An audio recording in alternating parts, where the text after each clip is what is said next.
namanya. Yang lebih parah, berangkatnya kayu, pulangnya arang. Itu parah. Berangkatnya pelit, pulangnya koret min mendit, alias kucir buntut kasiran pantat kuning. Itu namanya berangkatnya kayu, pulang arang.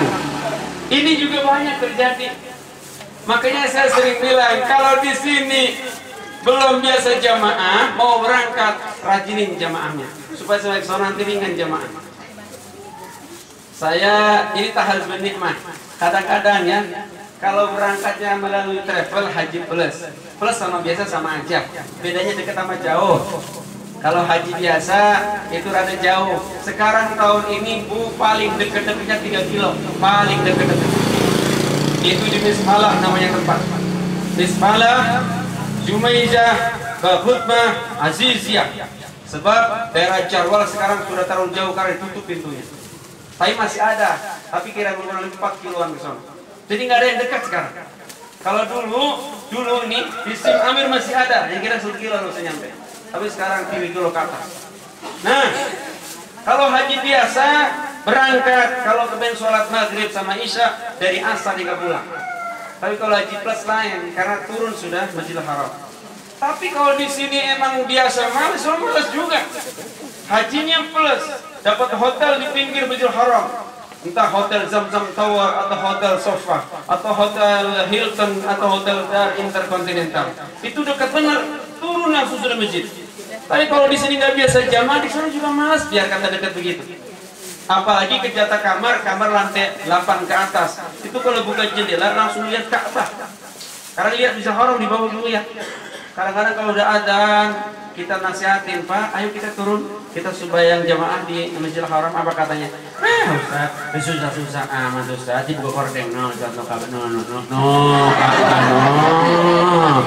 Di kamar udah sembahyangnya. Karena di sini nggak biasa sholat jamaah. Padahal jangan disuruh nikmat, Ibu Bapak. Nanti mau berangkat akan kerasa betul. Nyampe ke Mekah, ini Mekah dulu ya Pak ya. Sekarang sudah bulan-bulan dekat ini. Nyampe ke Mekah, dengar adzan pertama kali Mekah, rasanya nangis kita. Apalagi yang untuk pertama kali dengar adzan Mekah.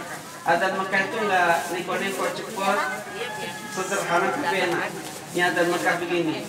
Allahu Akbar, Allahu Akbar. Itu adzan Mekah.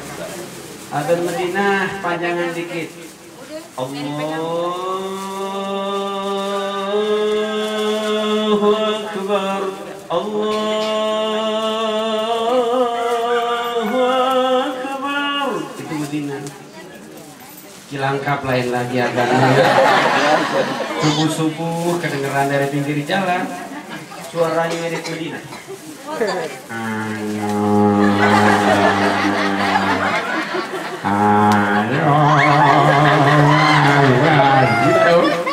Emang yang muda jarang udah kemana tahu?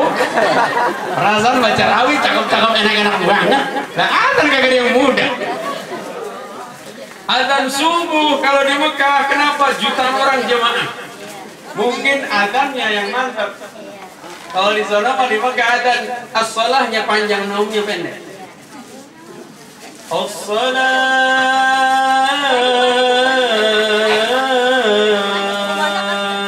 khairun minan naum.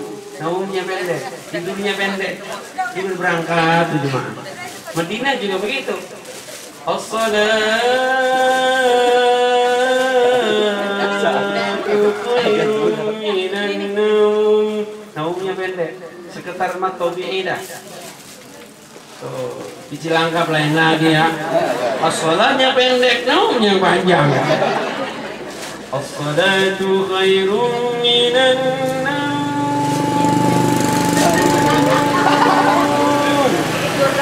Ayo terjemahin. Salat lebih bagus ketimbang tidur. Kebluk semua udah.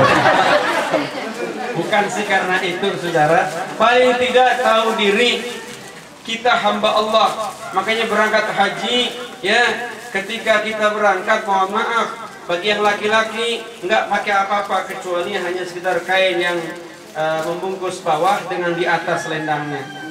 Teriakannya juga cakep. Labbaik Allahumma labbaik. Aku penuhi panggilanmu ya Allah. Labbaik la syarika laka labbaik.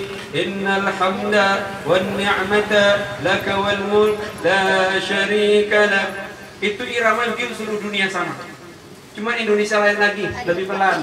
Labbaik Allahumma labbaik. Itu orang Indonesia. Labbaik la syarika laka labbaik. Orang-orang udah 3 kelar, kita 1 kelar. Kamu orang kita sukanya pelan. Itu nyanyian semangat di Palestina, Afghanistan, di Chechnya di Timur Tengah. Itu nyanyian gerak langkah prajurit. Ad-dinu lana wal haqqu lana wal 'adlu lana wal kullu lana. Itu gerak langkah itu. Sampai ke Indonesia kenapa jadi pelan? Ad-dinu lana wal haqqu lana wal 'adlu lana wal kullu lana. Nyampe tuh jalan. Saudara, ya makanya nih ya, mana yang salawatan pakai gagap lagi, kacau lagi urusannya. Baik, saudara, tahu diri. Bu, ibu jadi istri juga tahu diri dong. Ini mah ada bini keluar rumah pakai celana pendek, itu nama laki pakai lepis double 2. Model apa itu? Anak-anak nggak usah ketawa apa? Itu namanya kurang tahu diri. Kondangan wangi, betul? Arisan wangi, berangkat mau walimatus sabar wangi, arisan wangi, kumpul-kumpul wangi, di PKK wangi, mau kerja wangi, mau ngantar bocah wangi, jemput bocah ke warung masih rapi. Itu nama laki bore mason. Model apa itu? Itu juga kurang tahu diri namanya. Tapi dari laki-laki juga begitu Pak. Di kalangan ada laki sama bini pelitnya, naudzubillah setan. Sama wanita lain dermawan bener. Itu tukang nyawer, itu bini siapa itu disawer? Itu juga namanya kagak tahu diri. Hati-hati saudara. Nih, tahu diri. Kenapa kita bisa sholat? Karena kita tahu diri kita hamba, ya harus menyembah yang menciptakan kita. Betul-betul. Ya, termasuk juga haji. Itu tahu diri. Kenapa? Rumahnya udah dibagusin. Ini rumah cakep bener. Tapi beliau yang punya rumah kita lupa kunjungi rumah Allah. Jangan rumah baik dibagus-bagusin, nggak pernah merindukan rumah Allah, nggak pernah nyempetin menguji rumah Allah. Itu orang nggak tahu diri. Makanya dalam kitab Al-Kabair Nabi saya mengatakan, man wus'i'a lahul mal, man kana lahul mal, man kana lahul mal yuballighuhu hajja baitillah falam yahuj aw yajibu zakah falam yuzakki fanas'alullah ta'ala fanas'alullah ar-raj'ah 'inda al-maut. Maka Allah nanti akan minta balik tuh hartanya. Kalau ada orang punya harta, dari hartanya dia bisa sampai ke Masjidil Haram, bisa sampai haji, dia nggak berangkat haji juga. Itu hartanya yang sudah wajib zakat, dia nggak bayar zakat juga. Nanti kalau mati akan diminta balik tuh hartanya. Mana harta yang saya titipkan itu? Akan diminta balik. Sementara kita mati bawa apa? Maka saudara, mulia sekali ini Shahibul Bait, Bapak Setia-mah beserta ibunya ini mulia sekali karena beliau telah membangun rumah cakep seperti ini. Tapi beliau tidak lupa mengunjungi rumah Allah. Ini namanya orang tahu diri. Maka orang berangkat haji rezekinya insya Allah berkah. Kenapa? Orang yang tahu diri. Ada orang yang hidup di dunia rumahnya miliaran, ratusan juta minimal, mobilnya ratusan juta. Mobil paling murah berapa sih? Avanza terbaru sekarang 180 juta. Berarti kan lebih dari ongkos haji. Mobilnya ratusan juta. Mobilnya ratusan juta, rumahnya ratusan juta juga.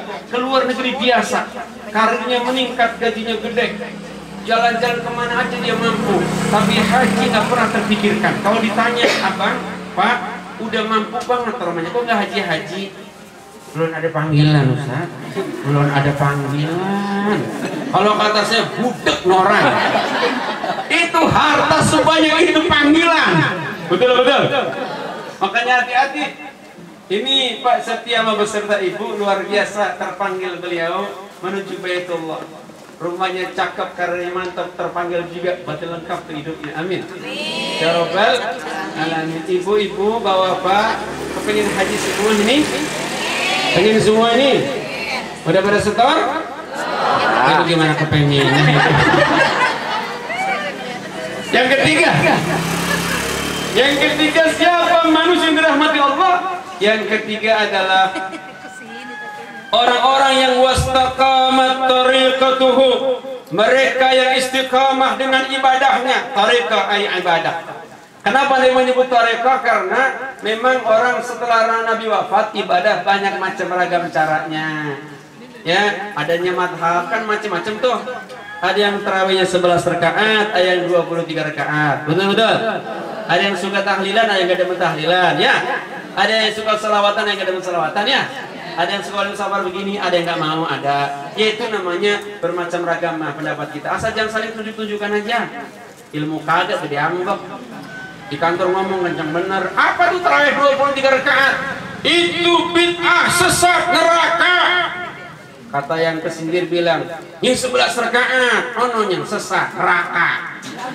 Temennya ngomong lagi, untung gue gak disembahyang tarawih. Saya sembahyang untung, gimana ceritanya? Karena isinya berantem baik orang. Jadi korban orang yang awam ya. Sama yang selawatannya pakai Sayyidina boleh, cakep afdal. Yang nggak pakai sini silakan. Mau pahamnya kayak begitu, gak usah pada berantem.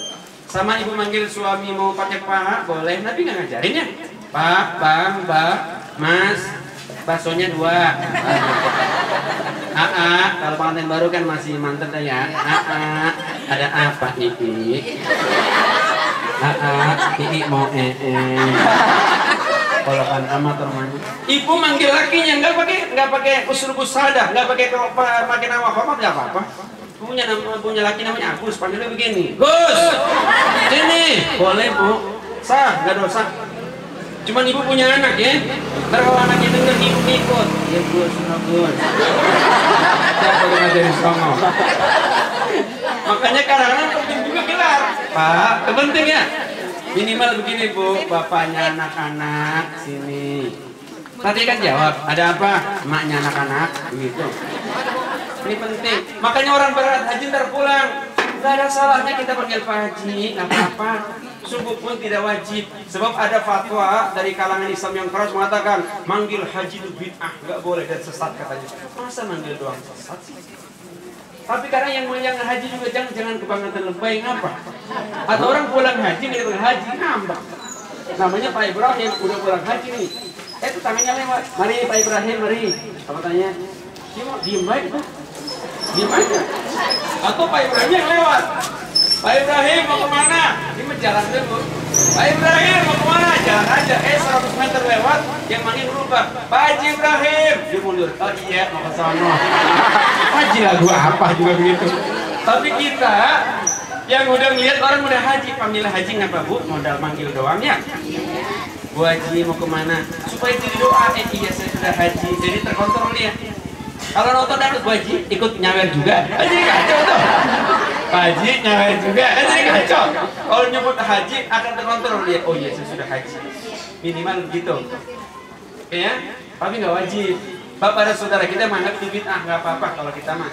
Umumnya ulama ahlus sunnah jamaah boleh manggil haji. Boleh manggil haji. Jadi istiqomah aja. Kalau Nabi yang berangkat haji atau yang belum berangkat istiqomah saja. Yang belum berangkat terus merindukan Ka'bah Baitullah. Kapan ya Allah aku ditakdir sebagai tamumu? Minta sama Allah. Tapi yang sudah haji juga jangan nggak usah pameran ya. Haji nih 2 kali. Haji 2 kali. Gak penting. Haji Baidir menurutnya begitu. Gak penting. Gak perlu. Orang nggak usah nerang-nerangin kayak begitu. Artinya apa? Makanya kalau berangkat haji nanti nih, Pak Setiama dengan Ibu, ini pulang haji nanti. Terus ada temen nanya, berapa habisnya ibadah haji kemarin? Kalau yang nanya cuma iseng doang nanya, jawabnya jangan nggak usah perinciin, nggak usah. Cukup begini, ya ada dah. Tapi kalau dia berangkat nanya betul-betul nanya untuk persiapan dia, boleh terangin. Tapi